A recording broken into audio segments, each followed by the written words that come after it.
Hello, welcome to episode number 3 of Little Big Knits. My name is Selma. I'm coming to you from Ottawa here in Canada. This is a podcast primarily about knitting and any other crafty goodness that I happen upon. Today is a gorgeous July day here. I hope this podcast finds you well. Thank you for joining me. Thank you for joining me if you're a new viewer or if you're a returning viewer. I really appreciate you spending some time with me. I'm really enjoying doing this podcast, so if you're enjoying it, I'm happy. So as I mentioned last time, we have a group now in Ravelry, so feel free to come and join and introduce yourself if you want to. You don't have to, although I do love hearing about the people who are joining. And feel free to share your projects too. I always check what projects people are sharing because I think it's really fun to see what people are doing. And the show notes will always be there as well, so there'll be an entry for each episode. So yeah. So as I said a little bit earlier already, and just so you know, this is like the 10th time that I've started this. I don't know why I'm having such a hard time today. But I hope this podcast finds you well. I hope that July has been a good month for you in some way or another. I think life always has ways of throwing little curveballs, but hopefully there have also been some wonderful moments in there as well. If it's summer for you, I hope you've been able to enjoy some of the summertime. We have had a very rainy July month, and it really only stopped raining in about the last week. And now we've got a beautiful summer weather happening. And I was able to get to the river yesterday for a second swim this summer, which was awesome, with my friend Holly.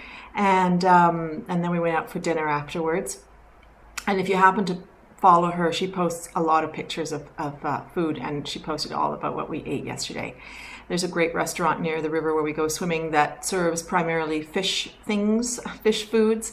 So there's fish and chips and all kinds of stuff. So anyway, that's what we did yesterday. But July has been a very lovely month.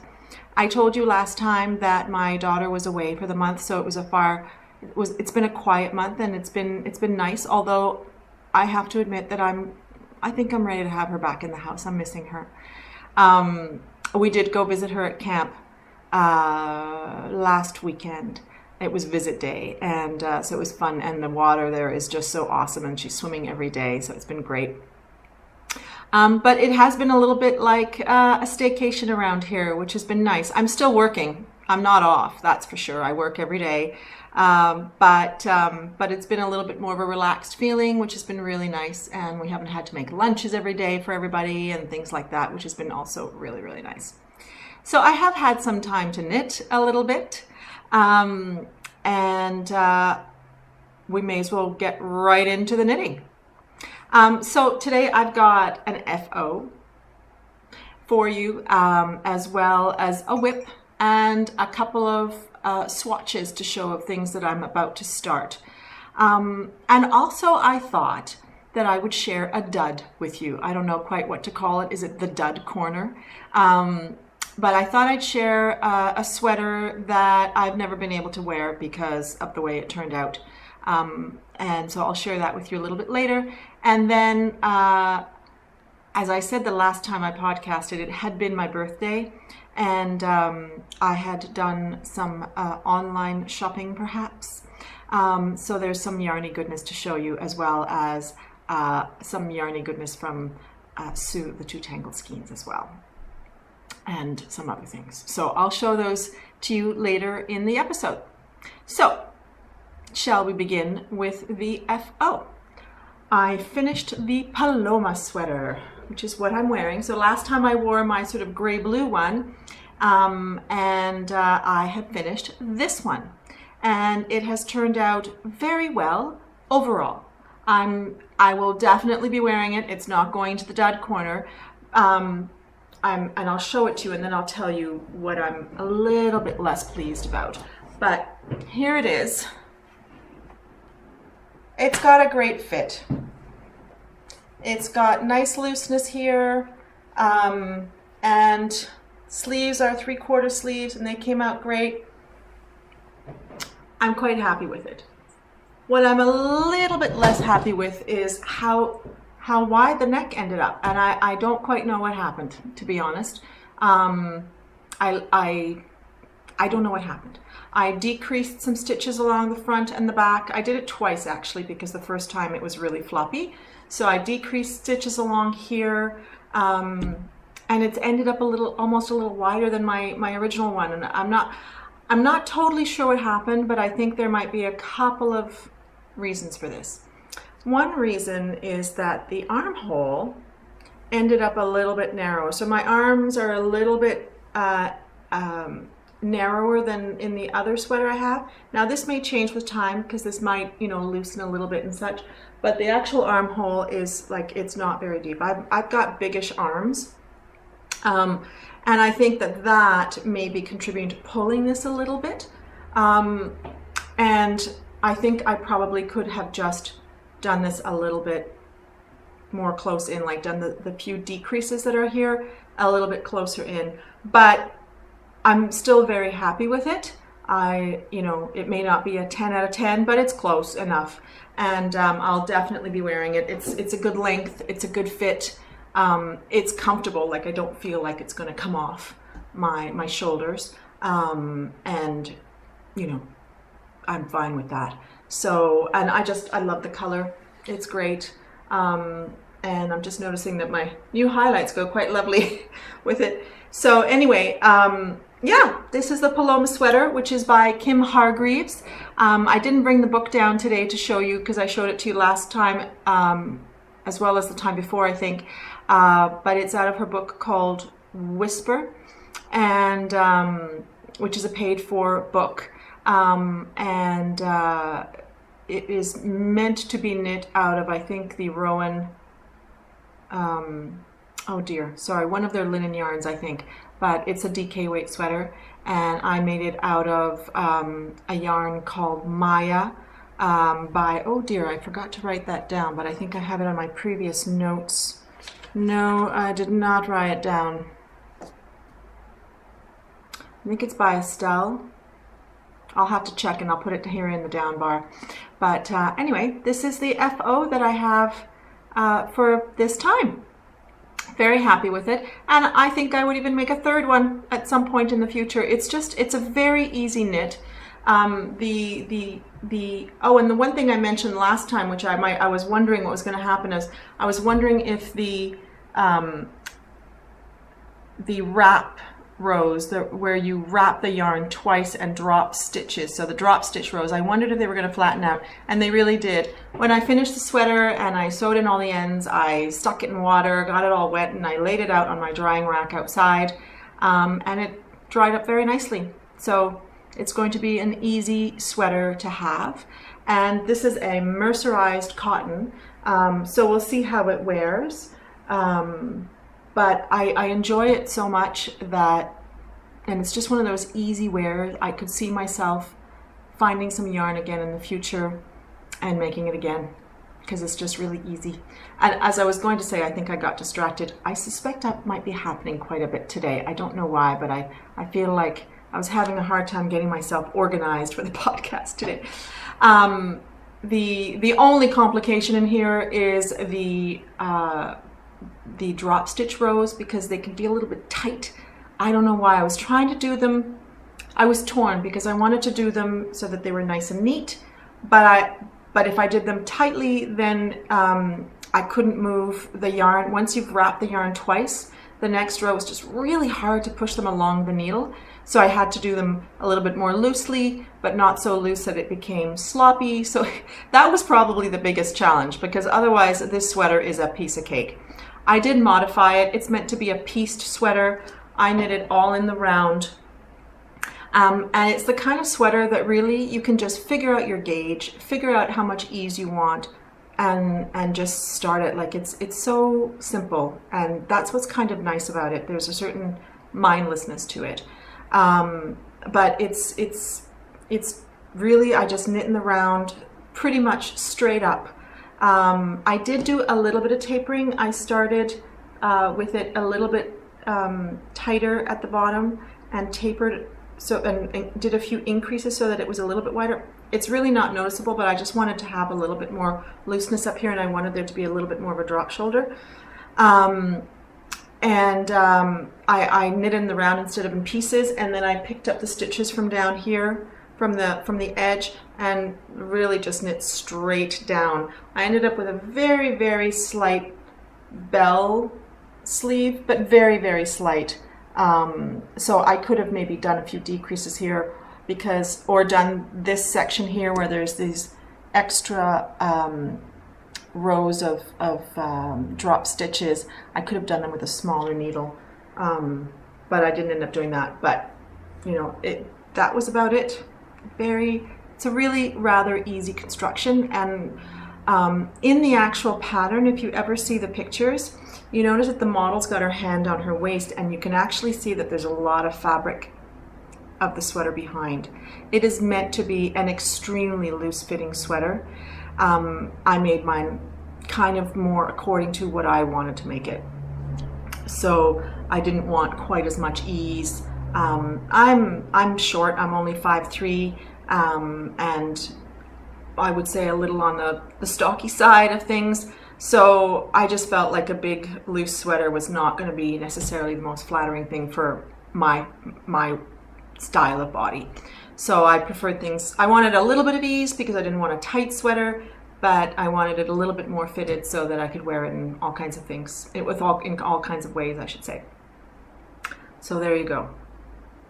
And apart from that, that's the only FO I have today. I have been working on my Oracle shawl. I am not finished yet, but I'm getting very close. I now have, let's just say, a lot of stitches around the needle. A lot of stitches around the needle. So each row is taking quite a long time, but I do hope to have this finished in the next week. So this is a test knit that I'm doing for Kristen, who has a podcast. Her podcast is Yarngasm, and she's also responsible, or the dyer behind, Wool and Vine Yarns. And she also does some designing here and there. And so I am doing this test knit for her. This is a circular shawl.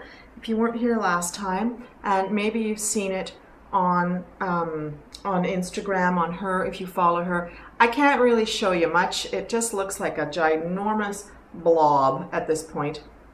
I probably should be moving to bigger needles, but I'm slightly afraid to, because I don't want to lose any stitches on the transfer.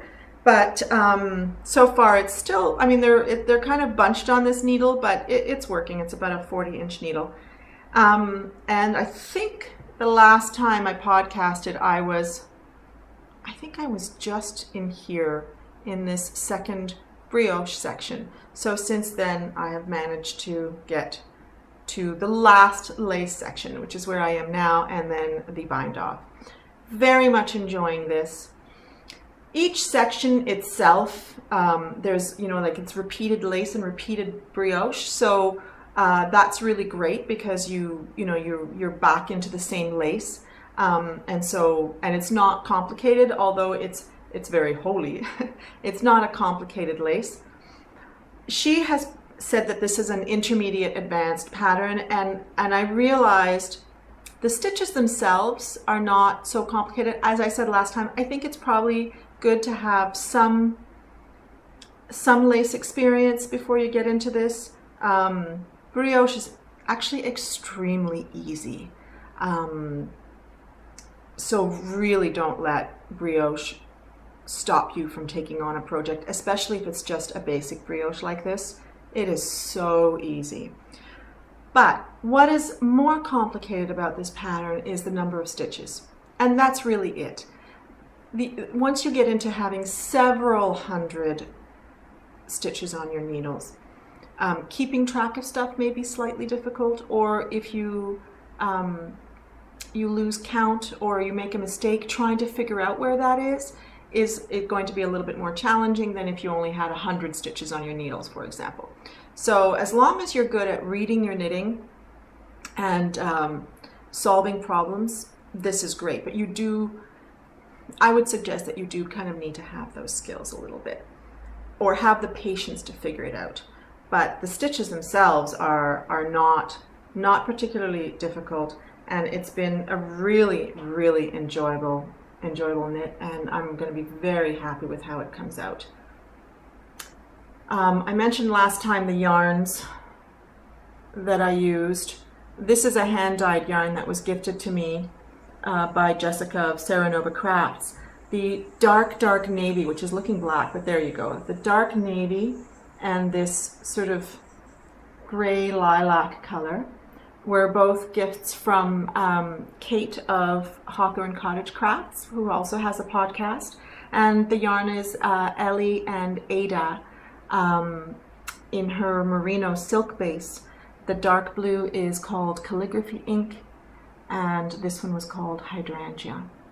And all three yarns have been an absolute joy to knit with, and I've really enjoyed knitting this project. It's been great. I'm really looking forward to seeing what's going to be like, and I think it's going to be an interesting challenge to block this out in a circle. I suspect it's going to take a while. I suspect I'm going to need to have a podcast on and just have patience. And my basement is often occupied by a variety of teenagers these days, and that's usually where I block my shawl, so I'm going to have to find a time when my son's not around to do it. But yeah, it's great, and I think it's going to be a beautiful, beautiful shawl. I can't wait to see it. And I was really wanting to make a pie shawl, so when this came when this possibility came up, I was like, oh, this is great, because I wanted to make a pie shawl, and this is essentially a pie shawl. It's a circular shawl, so far easier than I expected. The increases on a pie shawl are different than they would be on a triangular shawl, which was very interesting as well. Like, I've learned a lot of interesting things with this project. As I mentioned, I think the last time, the cast on was new to me, knitting brioche and the round was new to me, and the increases and how you increase in a pie shawl is very interesting, because it's not done in little increments like you would do with something like a triangular shawl or a crescent shaped shawl. They're all done, and I don't know if all pie shawls are the same, but they can be done all in one row here and there instead. So you increase a lot at one time. That project is actually being housed in this bag that I made for myself a while ago, and I really enjoy. I call it my goth girl bag. I actually have a couple of more of these made up that are supposed to go into my Etsy shop at some point, but I haven't been very active with that shop, so we'll see when that happens. Excuse me, my throat is suddenly not so happy. So that's my main whip, and I've been working on it when I've had a chance. It's been a little bit of a busy week, so I haven't gotten as much knitting as I wanted to get done. But I also did, that's my only active work in progress, but I am also swatching for a couple of things. Sorry, I had to take a little break there because my phone rang. And also my throat was so scratchy, so I thought I'd go and try and get rid of that scratchiness. Hopefully I was successful. Anyway, I was about to start talking about my swatching. And so I am swatching for this, this sweater, which I showed you last time because my friend Kate had given it to me for my birthday. It's Flex by Heidi Kiermaier. I'll just open it up so you can see this detail of the top. It's meant to be knit in Quince & Company Kestrel, which is a sort of a chainette linen yarn, Aran weight. And I thought that I would be able to knit it in the round, but it's not. It's actually you knit all up the front and then all down the back, and then you sew the sides together. That's the impression I'm getting from it so far. I haven't read quite enough yet to know exactly, but I have been swatching for it.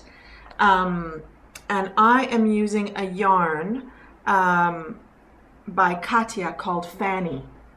And you know, I didn't bring a ball with the label on it, but it's actually a silk and rayon yarn. which is an unusual combination, and it really does feel like there's silk in it, and it looks like there's silk in it. Is that focusing? And I bought this once a long time ago. We used to have a store in town that doesn't exist anymore called Knit Knackers, and I got it there in their sale section. And it has been waiting to become a lovely summer sweater, and it's about to do that. So I swatched. You're supposed to knit this in with 5.5 millimeters and get, I think, 15 stitches per 4 inches.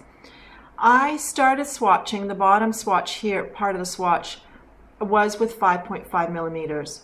I got 16 stitches per inch, but I didn't like the look. I felt that it looked a little sloppy, and it's also a little transparent. So I decided to swatch with 5 millimeters and actually bind off and wet it and put it out to dry in the same way that I would the sweater to see what would happen. I've never done that before. I always swatch. I do swatch.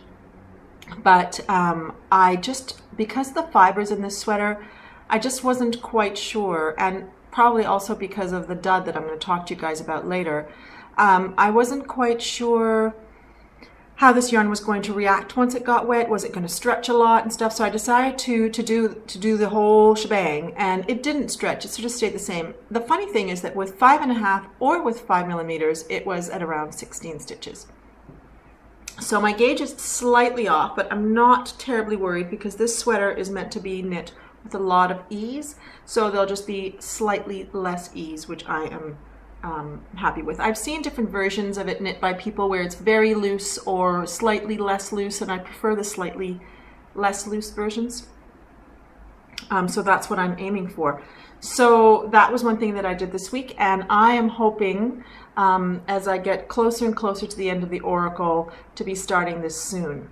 I expect it to be a really fast knit. It's being knit on 5 millimeter needles, so I expect that it'll be finished quite quickly, and it doesn't have sleeves, so that'll be a second summer sweater, which I'm really happy about because I have to say, most of the sweaters that I've made this summer, I haven't made that many sweaters for the summer, and there have been a few that I've made that I just don't really wear that much, so I don't have that many summer sweaters, so it's nice to get a few more out and use up my summer yarns in my stash. So that's one thing that I did this week.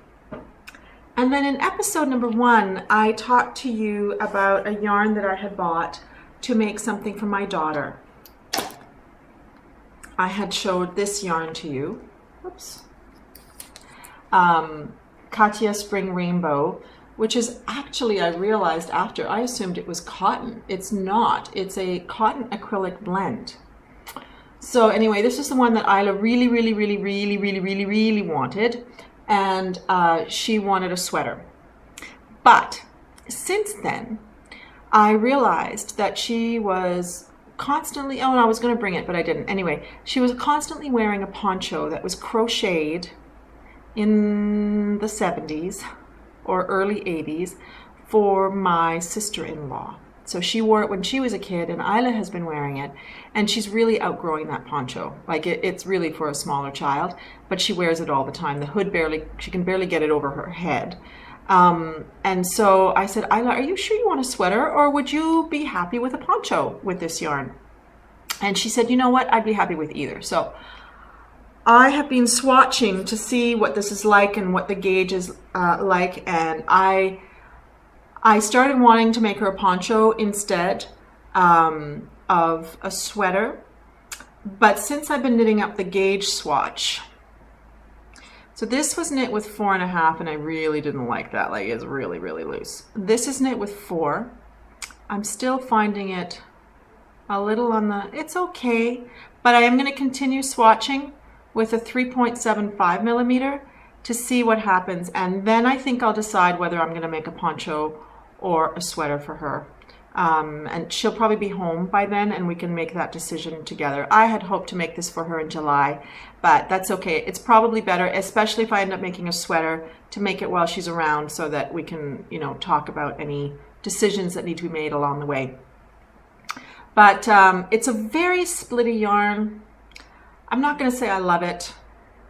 You know, it was the one she chose, and that's great, and it's going to be fun with, you know, all these colors around.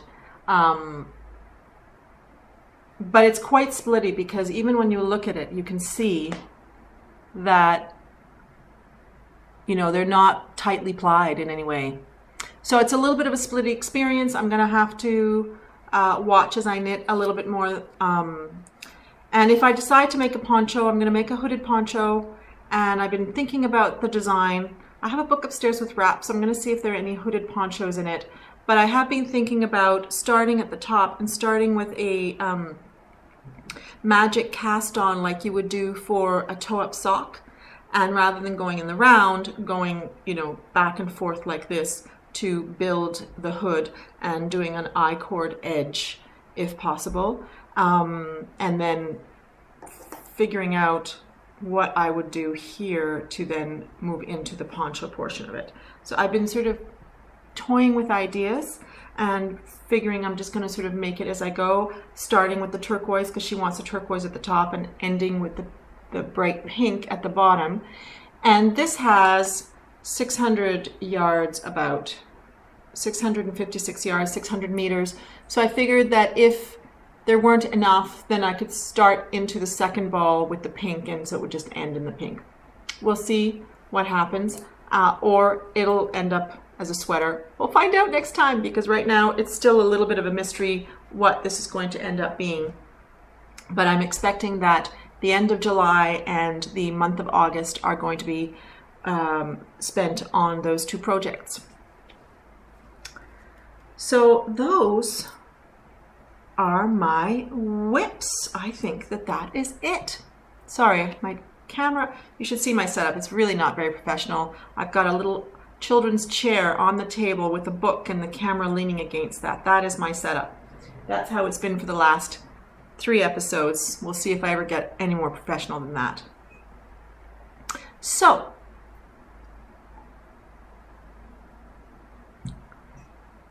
that's what I've been working on.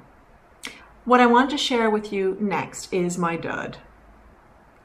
Wah, wah, wah. I feel like there should be some music there, but I'm not that technologically advanced. And in fact, I'm going to have to figure out how to put the 2 videos together. That's going to be a new thing for me this week.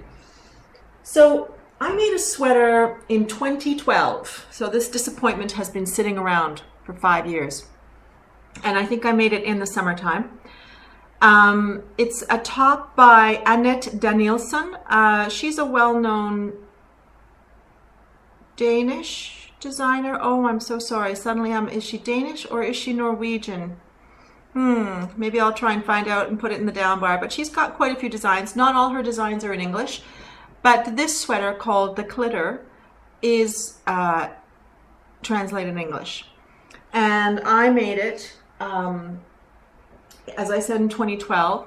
The design is a really interesting construction, and I really enjoyed it. And I think what I would like to do is make it again one day in a completely different yarn, because what made this sweater a dud was the yarn. It's not so much that the yarn was a dud, but the combination of that pattern with the yarn I chose is what turned it into a dud. So the sweater is this. Here is my finished object. And as you can see, the neckline is big. It's bigger than me. And I tried it on a couple of weeks ago just to see what would happen, and I put it on and went, "Mwah," and went practically right down to the floor. So here's the sweater. It's got a split seam down here.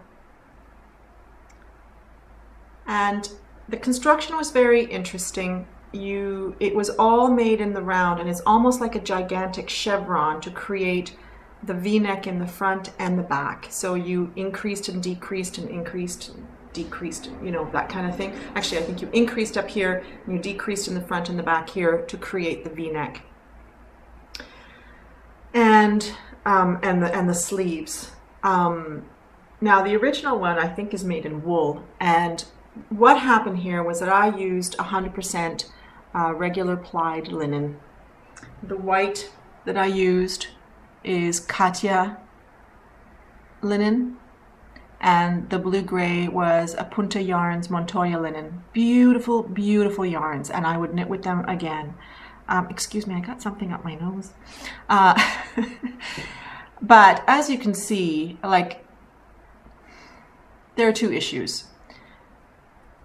Essentially, linen is, it's crisp, it's almost straw-like. And if you're going to make a garment out of linen, my conclusion from this big disaster is that it needs to have a lot of structure up here. But because linen is a very sort of flowy, drapey material, you want to have the structure up here so it actually stays on. And also, this is way too big. Like, even though I went down a size, the neckline was just too big. And that was one of the, somebody had made a comment about the neckline being big, so I thought, okay, I'll go down a size.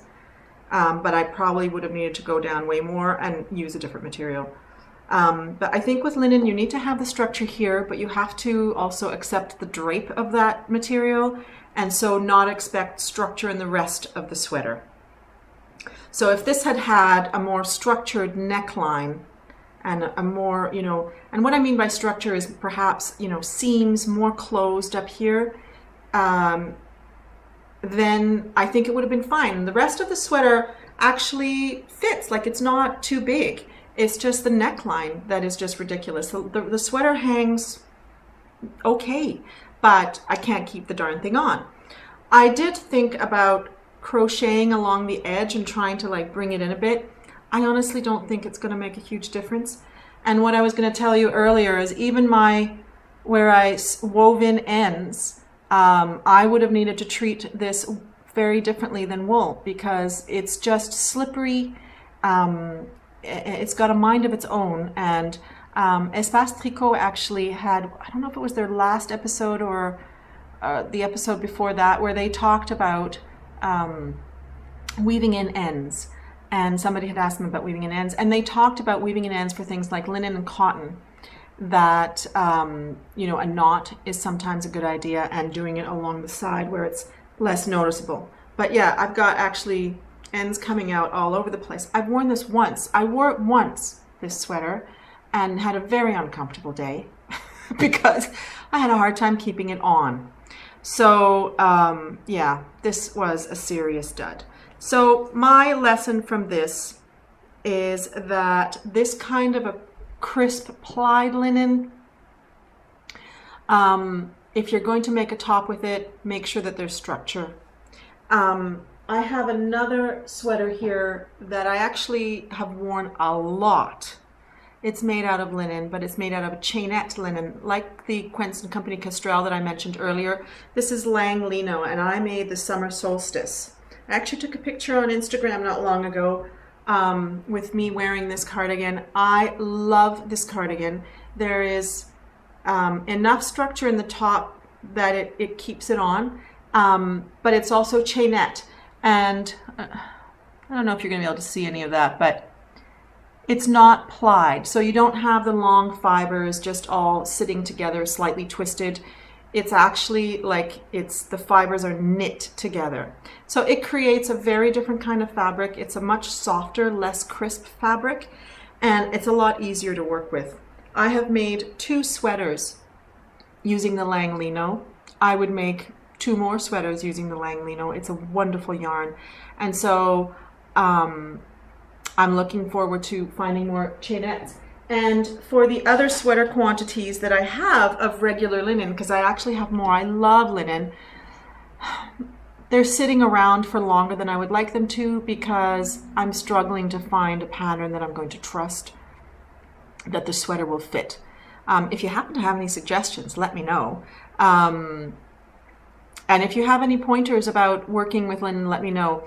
People often talk about the difficulty with linen is that it starts to have this almost like a twist to it as the sweater progresses. I personally haven't found that. I don't know if with this sweater, because it had the increase and decrease thing happening down the front, if that stopped that from happening. But yeah, I have thought about unraveling the whole thing. I may. I'm not quite sure what else I could do with it, to be honest. It's a dud. So there you go. I would like to knit this sweater again in wool, or maybe a wool combination with something, maybe a wool linen combination, but where it would, and I think I started with the medium size. I think I would go down to the small and increase to the size that I need it. It was a very cool pattern. So yeah, so that's my dud. Let me know if that was of any value to you. I think sometimes we learn a lot from our mistakes. So I wanted to share that with you in case, you know, it was going to help you. I don't want to discourage you from working with linen though, because if you like linen as much as I do, I think we just have to be a little bit more mindful. That's all. Rather than not knitting with it. Some people don't like knitting. They don't enjoy knitting with linen and cotton. I do. I don't have a problem with it. You do have to hold the yarn slightly differently. I think you have to be if you're a tight knitter, you have to loosen up a little bit with it, because it doesn't have the give that wool does and other such fibers. It's stiff, and you kind of have to work with that. But it's a joy to work with, for me anyway. So there you go. Yeah, so give me some feedback about that. Let me know if that was any value to you. Acquisitions. There are going to be a lot of them, I'm afraid. Here we go. So, one lovely thing that was gifted to me was this pattern by Amy, who's a viewer of the podcast and whom I've also seen at Rhinebeck. Thank you, Amy. It's a pattern called Slip and Swirl. I'm going to be honest, the picture in the pattern does not do it justice, because they've used a variegated yarn and you can't actually see the stitch, but it's a slip stitch sock pattern, very subtle, and it's lovely. Thank you so much again, Amy. And I'm actually thinking one of my birthday gifts, I'm thinking it would look great in this, because I've seen, when I went and looked at the patterns, some people use self-striping to do this pattern, and that was very effective. You actually saw very nicely the slip stitch happening. So Sue very kindly gifted me a whole bunch of yarn. She gifted me, well, there's a funny story behind this, but she gifted me this wonderful purple Knit Picks yarn, and with different purple stripes. And then she came with this one because I said, oh, we had one time talked about her giving me yarns, and I had mentioned this one, and then so then she brought me this one too. So now I ended up with two Knit Pick yarns. This stuff is so wonderful. I made my daughter a pair of socks in this, and it really, like, it's so soft. So I was thinking of using this yarn to do that slip stitch pattern in. So that might be happening soon. I have not had Sock Mojo for a while, but getting these Knit Pick yarns kind of changed that a little bit. So anyway, we'll see. Maybe in the fall there'll be a pair of socks being knit. But I just love this colorway, and these purples are so lovely. Thank you, Sue. That's not all that Sue gave me. She went a little crazy. Oh dear. She also gave me, I just realizing something that she gave me, I put in my hand to bring downstairs, and then I seem to have put it somewhere else. She also gave me this skein of Stroll, which has wonderful bright colors in it, which will become a pair of socks also at some point. And then she also made me this very cool, I'm very excited to try this. My next socks are going to be in here. She made a snap pouch. She's thinking about making these for her shop, the Tangled Skein. It's a really lovely pouch that snap, and it's sturdy enough that you can actually fold it and have your sock project in it and work from that like that. So it almost acts like a yarn bowl. The fabric is just gorgeous. And she also made me, and I'm so sorry that I forgot it, if I can, maybe what I'll do is add a picture at the end. Let's see if I can do that. She made me a notions pouch with the same fabric, but see-through plastic on the other side. and I've already started using it. It's got a bunch of stuff in it, and I've been carrying it around with me.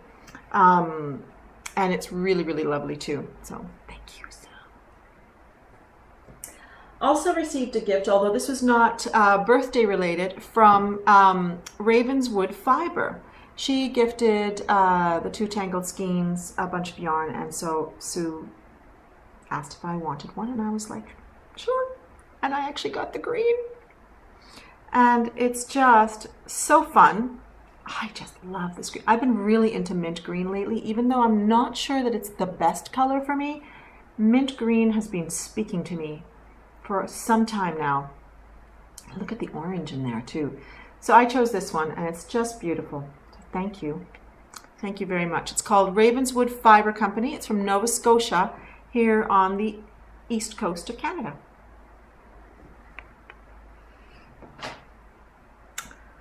A little bit more. I have been following Tuscan Knits on Instagram for some time and oohing and awing every week when she would post pictures of her yarn. So I finally broke down. And I also just heard that she is going to be at the Indie Untangled the night before Rhinebeck. So if you happen to be there, you will see her yarns at the Indie Untangled show. But I got a skein of her yarn. This is her Bray base. It's a blue face Leicester and nylon base in her pigwidgeon color. And it's these sort of beigey grays with speckles of black in it.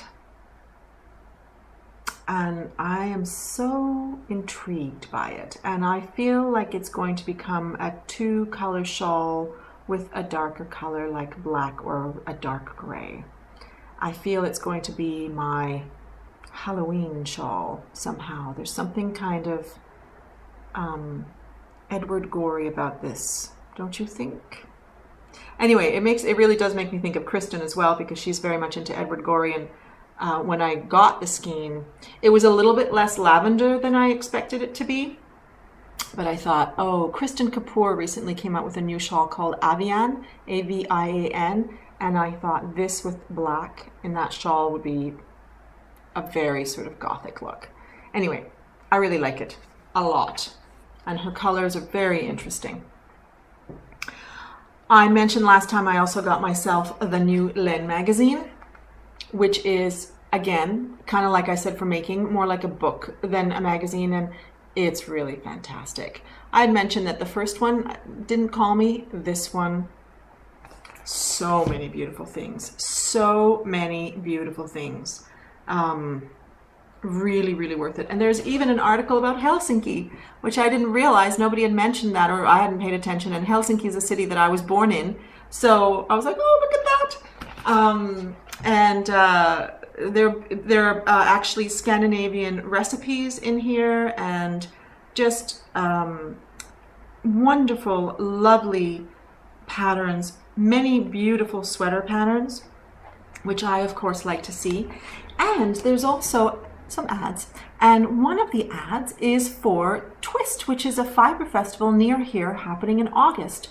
So I thought that was very cool, because I believe that this is a European-based magazine. So I'm glad they posted that there. I'll be at that fiber festival. So if you happen to be there, please say hello. But yeah, no, there are beautiful, beautiful things in this magazine. And I foresee myself making a few of them. I'm trying to find something quickly. First, there's this shawl by Andrea Mowry called Birds of a Feather. Just gorgeous. There are beautiful sweaters. There's so, this one, like, look at this color work. Anyway, I won't go on about it too much, because if you watch other podcasters who've bought it, I'm sure they've waxed poetic about it, because it is really beautiful. I got that from the Woolly Thistle, which is an online shop. I don't know if she has an actual shop, but it certainly is an online shop. She's originally Scottish, and she carries a lot of Scottish and English yarns. And I got the magazine from there. I also got 4 skeins of this stunning gray yarn by Kettle Yarn Company. And it's their Bayul base, which is yak merino silk. I just want to check to be that I'm sure about the yak down silk and superwash merino. It is absolutely stunning. It's looking more variegated on there than it does in real life, and it's looking slightly more blue on here than it is in real life. But, so I got 4, which is definitely enough for a garment, and there may even be 1 left over depending on the garment, and I'm wondering if those 2 might go together well for a shawl, if not black, dark gray. But yeah, this is just stunning. Her shop, online shop, has beautiful things in it, actually. Lovely, lovely, lovely yarns. So I suspect I'll be returning at some point in the future.